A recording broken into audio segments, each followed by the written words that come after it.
우리 잠언의 말씀은 이스라엘 역사에서 가장 지혜로운 왕인 솔로몬이 인생을 살아가야 하는 자기의 아들들을 비롯한 젊은이들에게 주는 교훈의 말씀의 형식으로 기록되어 있습니다.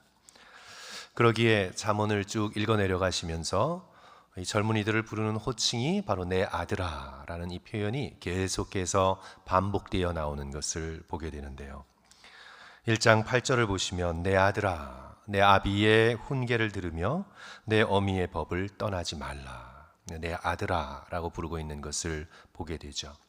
꼭 육신의 아들만을 내 아들아 이렇게 부르는 것이 아니라 선생님이 학생을 또 자신이 따르는 제자들을 또 내 아들아 이렇게 부르기도 했습니다. 2장 1절도 보시면 내 아들아 내가 만일 나의 말을 받으며 나의 계명을 내게 간직하며, 또 오늘 본문이 들어있는 3장을 시작하면서도 우리 1절 말씀 보시면 내 아들아 나의 법을 잊어버리지 말고 내 마음으로 나의 명령을 지키라. 이렇게 내 아들 이렇게 부르는 것은 이 호칭이 암시하는 아주 중요한 포인트가 있는데, 그것은 바로 권위, authority, 바로 권위입니다.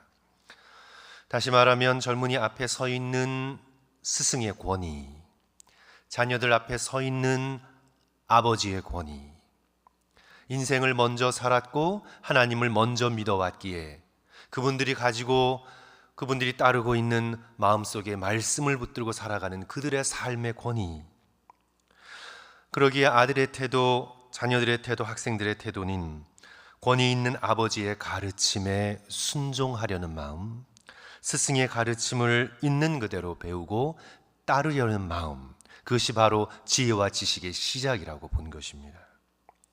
바로 그런 겸손을 통해서 지식과 지혜가 자랍니다. 무엇보다 하나님 앞에서 스스로를 낮추며 하나님의 말씀을 경외하고 그 말씀을 붙들고 세상을 따라 나가겠다는 가장 중요한 지혜의 근본의 태도를 배우게 되는 거죠. 그래서 잠언 말씀은 쭉 계속해서 읽다 보면 잠언 전체는 바로 이런 배움의 겸손한 태도를 강조하고 있는 말씀입니다. 그러나 오늘날은 성도 여러분 돌아보시면 오늘날은 다 친구예요. 이렇게 친구를 먹으려고 해요. 오늘날의 문화는 청소년기에 머물고 있거든요. 도무지 늙어가지 않으려고 하고 늙는 것을 싫어하는, 그래서 항상 청소년의 문화 가운데 머물면서 항상 익사이링한 것을 즐기고 항상 무엇인가를 모험해야 되고 항상 무엇인가를 경험해야 되는 우리의 시대는 청소년기에 머물러 있는 시대입니다. 이런 시대 속에서 우리의 사람들은 암묵적으로 이렇게 문화 속에서 그냥 이끌려서 너도 나도 다 친구가 되는 것이 가장 좋은 관계라고 생각을 해요. 왜냐하면 이 평등이라는 이상 아래서 권위를 부정적으로 인식하기 때문에 생겨난 것들입니다. 그래서 아버지도 친구 같아야 좋은 아버지예요. 선생님도 어떤 선생님이 좋은 선생님입니까? 친구 같아야 돼요. 그래서 심지어는 하나님도 친구 같아야 돼요. 물론 하나님께서 아브라함을 나의 벗이라 부르셨고 예수님도 제자들에게 이제부터 너희들을 나의 종이라 부르지 않고 나의 친구라 하겠다 말씀하셨습니다. 그럼에도 불구하고 여기서 친구라는 것이 너와 나는 같은 권위를 가진 자다, 이런 것을 뜻하는 것은 절대 아니죠. 하나님은 여전히 하나님이시고 우리는 여전히 그분의 종이죠. 하나님께서 우리를 그렇게 존귀하게 대해 주신다는 하나님의 말씀의 표현입니다. 어쨌든 우리가 살아가는 현대 사회는 권위를 부정적으로 인식을 합니다. 권위자의 생각과 말보다 내 생각이 더 중요해요. 이미 알려진 지식을 배우는 것보다 내 생각이 더 창조적이기를 원해요. 그래서 권위를 부정하려는 경향이 사회 전반에 걸쳐 놓여 있죠. 그래서 전통을 오래되고 구태스럽고 부정적인 것으로 인식을 합니다. 이런 문화적 분위기 속에서 우리가 자기 생각을 하나님께 복종시키고 주의 말씀을 따라간다는 건 굉장히 어려운 선택입니다. 자기 생각이 가장 중요한 이 현대 사회이죠. 자기의 heart를 따르는 것이 세상이 따르고 있는 10계명의 제1계명입니다. 성도 여러분, 요즘 미국의 영미문화권의 주류 사회에서 많이 유행하고 있는 표현이 제가 언제 말씀으로 좀 말씀드렸는데 follow your heart잖아요. 근데 그것과 함께 또 유행하고 있는 하나의 뭐라 그럴까요? 뭐 이디엄이라고 할 수 있을까요? 표현이 you do you라는 표현이에요. you do you. 그래서 이게 직역을 하자면 너가 너를 해 이런 식이잖아요. You do you. 그죠? 근데 그것이 담고 있는 뜻이 뭐냐면 너답게 해. 너답게 살아. 내가 옳다고 생각하는 대로 해. 내 마음대로 자유롭게 얽매이지 말고 너 자신이 해. You do you. 너의 인생, 너의 생각, 너의 삶의 모든 모랄리티 이건 모든 것은 너가 결정하는 거야. You do you. 그래서 이것이 극단적으로까지 나가면 너가 오늘 여자라고 느끼면 너는 you do you, 넌 여자야. 너가 오늘 남자같이 느껴지면 you do you, 너는 남자야. 너가 너의 성의 정체성과 너의 삶의 미래와 모든 것을 결정할 수 있어. 너의 부모도 어떤 사회의 권위도 이런 것도 없어. 오직 너가 너의 인생을 결정해. 이것이 오늘날 서구 사회를 아주 강력하게 움직이고 있는 그런 하나의 신조와도 같은 신념입니다. 오늘날의 세계는 자기 생각을 신뢰하고 자기 결정권을 중요하게 생각하는 자기 자신을 숭배하는 시대 한가운데에서 오늘 우리가 살아가고 있습니다. 이런 시대 속에서 우리는 이런 시대의 흐름과 완전히 반대로 우리는 절대 나 자신을 신뢰하지 않습니다. 나라는 인간은 결코 믿을 만한 존재가 되지 못합니다. 내 생각은 언제나 고쳐져야 하고 하나님의 말씀에 따라 더 확장되어야 하고 더 성숙되어져야 합니다. 그리하여 우리는 생각하되 우리의 생각을 하나님의 말씀 앞으로 가져가야 합니다. 항상 내 생각이 옳지 않다는 것을 우리는 잘 압니다. 하나님께서 주시는 말씀만이 내 생각을 고칠 수 있고 내가 올바로 인생을 따라갈 수 있는 진리를 우리에게 주실 수 있음을 우리는 믿습니다. 그리하여 우리 그리스도인들은 자신의 생각을 의지하지 않고 하나님의 말씀을 붙들고 그 말씀을 묵상하며 그 말씀을 가지고 기도하면서 하나님이 주시는 말씀에 따라 우리의 인생을 살아갑니다. 이것이 바로 5절과 6절의 말씀이죠. 성도 여러분, 다시 한번 함께 읽겠습니다. 너는 마음을 다하여 시작.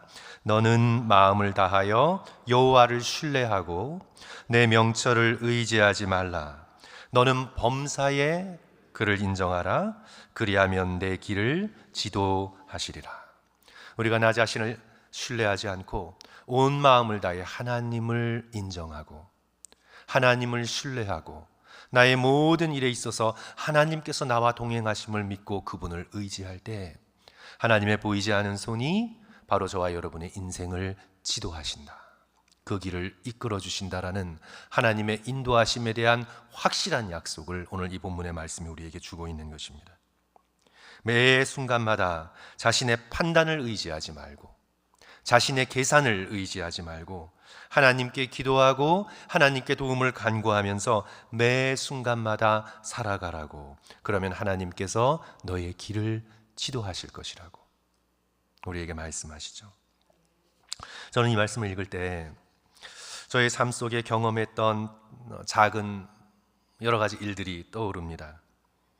하나님께서 수없이 저희 삶을 인도하셨던 그 손길 가운데서 한 두 가지 정도만 우리 성도들께 인간적으로 보면 별일이 아닌 것 같아요. 그런데 이 두 가지 정도를 성도들께 함께 좀 나누고 싶은데 제가 30대 초, 20대 후반에서 30대 초반 처음으로 이제 대학원으로 공부하러 캐나다 토론토로 유학을 갔을 때 이제 어떻게 부모님의 도움으로 학비를 마련했어요. 그 당시에 유학생과 영주권자의 학비 차이가 굉장히 많이 나서 어쨌든 좀 어려웠는데 부모님의 도움으로 제가 학비를 마련했는데 이제 나머지는 아내와 제가 일을 하면서 충당을 해야 됐습니다.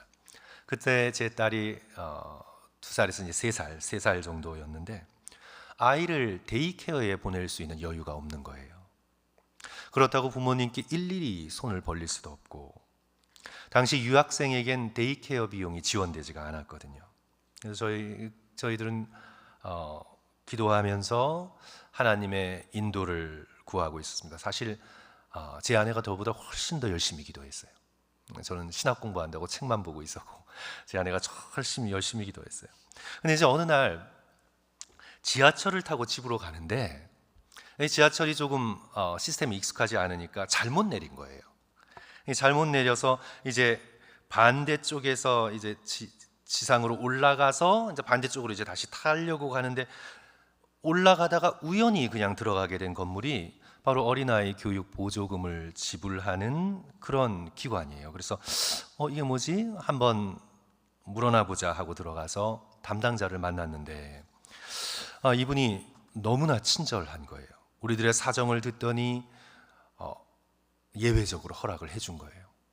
그런데 그게 허락이 났다는 것뿐만 아니라 그 말하는 과정 속에서 마치 우리보다 더 저의 딸을 걱정해주는 그런 말과 눈빛과 친절로 인해서 그때 저희에게는 그 기억이 너무나 큰 은혜로 다가왔습니다. 하나님께서 우리들의 필요를 채워주시고 작은 일에서도 하나님께서 인도해 주신다.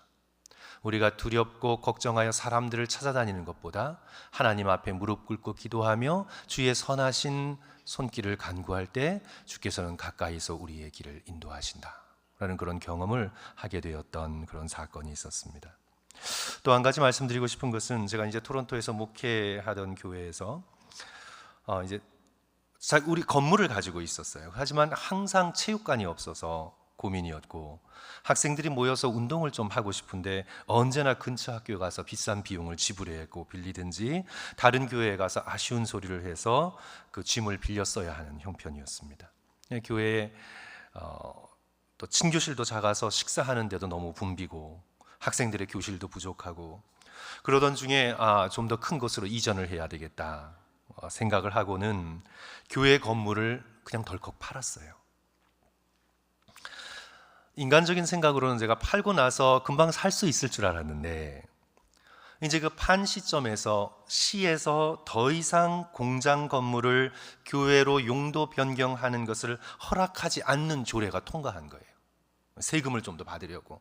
그래서 이제 웨어하우스를 구입해서 교회를 이렇게 구하려고 했는데 이제 웨어하우스도 살 수 없고 이제 단 한 가지 선택은 기존의 교회를 사야 하는데 교회에 매물이 전혀 없는 상태였습니다. 그런 상태 속에서 성도 여러분 1년이 가고 2년이 가고 저는 인간적인 초조함이 확 몰려왔어요. 목사를 의지하고 교회 건물을 팔았는데 하나님을 의지하지 않고 저를 의지했던 것 같아요. 목사를 의지하고 교회 건물을 팔았는데 1년이 지나고 2년이 지나고 구하지 못하고 부동산 가격은 계속 오르고 그때 할 수 있는 일이 제 아내하고 이렇게 차를 타고 안 가본 데가 없을 정도로 교회 부지를 구하려고 그렇게 고민하다가 그런데 이제 할 수 있는 일이 없어요. 할 수 있는 일이란 정말 간절히 기도하는 일밖에는 인간적으로 할 수 있는 일이 없어요. 월요일 새벽인데도 그 당시에는 월요일은 새벽 기도가 없었거든요. 월요일 새벽인데도 잠이 오지 않아서 그냥 일찍 일어나 교회에 가서 그 당시에는 매일 성경을 가지고 이렇게 묵상을 하고 있었던 때인데 매일 성경의 말씀을 읽고 하나님 앞에 간절히 기도하고 그리고는 그냥 나와서 컴퓨터를 그냥 열었어요. 그냥 부동산 웹사이트를 그냥 열었는데 평소에 보지 못한 교회의 매물이 그냥 딱 나와 있는 거예요. 근데 이게 약간 숨겨져서 나와서 이게 공장 건물인지 헛간인지 구분할 수 없는데 그때 하나님께서 제 눈을 열어주셔서 그 교회 웹사이트에서 나와 있는 그 교회의 매물을 발견하고는 빚 하나 지지 않고 구입할 수 있는 가격에 체육관으로 사용할 수 있는 넓은 공간에 결국 하나님의 인도하심으로 교회를 구하고 지금 현재는 그때 꿈꾸었던 것과 비교할 수 없는 가량의 본당과 체육관을 가진 교회로서 자리 잡게 되었습니다. 저에게 있어서는 교회를 찾는 하나의 과정이 사람의 생각과 계산을 뛰어넘는 하나님의 인도하심으로 체험이 되어집니다. 사랑하는 성도 여러분, 우리의 삶 속에서 저의 이런 크고 작은 경험 이상으로 하나님의 인도하심을 누린 성도님들이 너무 많을 거예요. 제가 말씀드리고 싶은 것은 하나님께서 마음을 다하여 하나님을 의지하고 주님의 인도를 구하고 무릎 꿇고 엎드리는 자에게 주께서는 그 길을 인도하시고 응답하신다는 사실입니다. 너는 마음을 다하여 여호와를 신뢰하고 내 명철을 의지하지 말라. 사람의 생각과 사람의 지혜가 마지막 말이 아니에요. 우리가 지혜롭게 우리의 생각을 잘 가지고 판단해야 하지만 결국은 우리의 인생의 길을 인도하시는 분은 하나님이심을 저와 여러분이 믿을 수 있어야 되겠습니다. 너는 범사에 모든 일에 그를 인정하라. 그리하면 그가 어떻게 해요? 너의 길을 지도하시리라. 한 가지 더 언급해야 될 것은 앞서 말씀드렸듯 하나님이 인도하신다라는 알 수 있는 경우 말고 1년, 2년이 흐르고 나서라도 하나님이 인도하셨다라는 그런 경우 말고 자신은 하나님을 의지하는데 온 마음을 다해 하나님을 찾고 구하는데 즉시 하나님이 인도하신다라는 사인이 없을 때, 하나님이 침묵하시는 것 같을 때, 기다리며 고통 속에서 인내하고 있을 때에도 그때에도 사실은 하나님이 인도하고 계시는 겁니다. 당장 결과가 나타나지 않아도, 당장 어떤 작은 인도의 사인이 보이지 않아도 하나님은 자신을 찾고 구하고 엎드리는 자에게 반드시 상을 주시고 반드시 길을 열어주시고 반드시 인도하고 계십니다. 우리가 자주 예로 들어보는 창세기의 성도 여러분, 요셉을 생각해 보세요. 그가 형들에 의해서 구덩이에 갇혀 애굽의 보디발의 집에 팔려갑니다. 하나님께 버려진 것 같지만 사실은 누가 인도하고 계셨던 것입니까? 하나님의 손길이 그 가운데서도 함께하고 계셨던 것입니다. 요셉이 보디발의 집에서 종살이하게 된 모든 과정 속에 하나님께서 그를 인도하고 계셨던 것입니다. 드러나지 않는 하나님의 손이 그의 인생을 움직여가고 있었던 것입니다. 유혹을 뿌리친 대가로 그가 감옥에 갇히는 것도 사실은 인간이 저질러 놓은 일인 것 같지만 그 모든 배후에 사실은 누가 인도하고 계시는 겁니까? 감옥으로까지 인도한 손길은 바로 하나님이십니다. 사실은 하나님의 인도하심이 있었습니다. 바로의 관원장의 꿈을 풀게 하신 것도 하나님의 인도하심이 있었습니다. 거기서 몇 년의 시간을 보내며 고난의 세월을 보낸 것도 하나님의 인도하심이셨습니다. 술 맡은 관원장은 요셉을 잊었습니다. 그러나 하나님은 결코 요셉을 잊지 않으셨습니다. 요셉은 알지 못했으나 순간순간마다 이건 하나님의 인도하심이구나 이렇게 깨닫지 못했으나 그 고난의 순간순간마다 하나님의 보이지 않는 놀라운 손이 요셉의 모든 삶을 지배하고 계셨고 다스리고 계셨습니다. 고난의 순간조차에도 하나님께서는 결코 그를 떠나지 않으셨습니다. 요셉이 나중에 이 모든 것을 깨닫고 자신을 판 형들에게 하는 말을 들어보십시오. 당신들이 나를 이곳에 팔았다고 해서 근심하지 마소서, 한탄하지 마소서. 하나님이 생명을 구원하시려고 나를 당신들보다 먼저 보내셨나이다. 하나님이 큰 구원으로 당신들의 생명을 보존하고 당신들의 후손을 세상에 두시려고 나를 당신들보다 먼저 보내셨나니 그런즉 나를 이리로 보낸 이는 당신들이 아니요 누구라고요? 하나님이시라. 당시에는 깨닫지 못했지만 하나님의 인도하시는 손길이 요셉의 삶의 전반에 흐르고 있는 것을 우리는 깨닫습니다. 모든 것이 하나님의 돌보심과 인도하심과 구원의 큰 뜻이 있으셨습니다.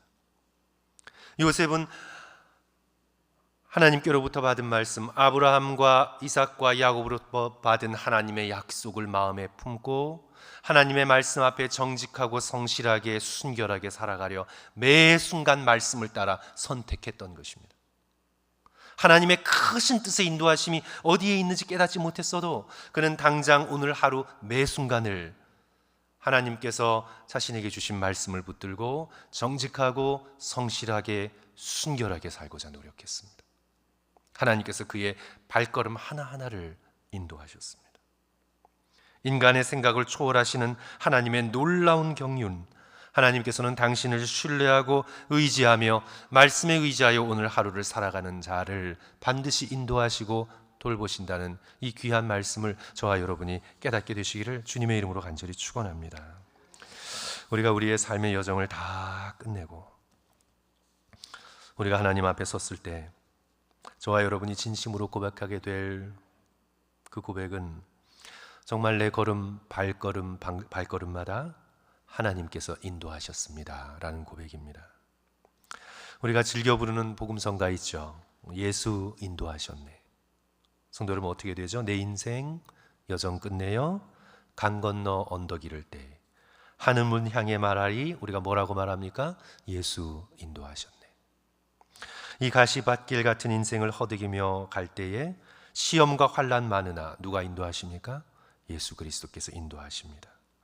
내 밟은 발걸음마다 주 예수 보살피시사 승리의 개가 부르며 주를 찬송하리라. 매일 발걸음마다 예수 인도하셨네. 나의 무거운 죄짐을 모두 벗고 하는 말, 누가 인도하셨습니까? 예수 그리스도께서 인도하십니다.